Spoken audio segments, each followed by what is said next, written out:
It's super important as a Google advertiser to identify what type of outcomes you are after. So, for example, if you have an online e commerce store and you are wanting to maximize your return on ad spend, you want to select the conversion value goal objective.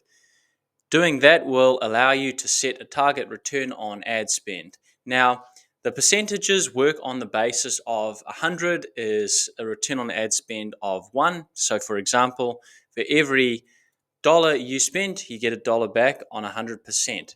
If you're wanting to get a return on ad spend of 10 to 1, that's your goal objective, you want to make sure that you have entered in 1,000.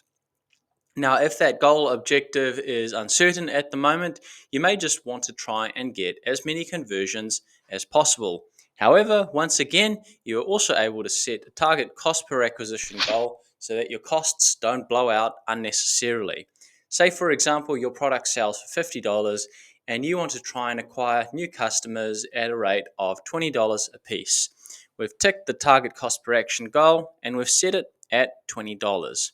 So bear that in mind if you're setting up a Google Ads campaign for the first time or second or third time and you're still unsure about the target focuses. There's conversions and conversion value. Which one you select is entirely up to what you're wanting to achieve. But remember to always try and set yourself a target cost per action goal and also a target return on ad spend. Doing that will ensure costs can stay within control and you can have your hand on the steering ship. Good luck, everybody. Have a fantastic day.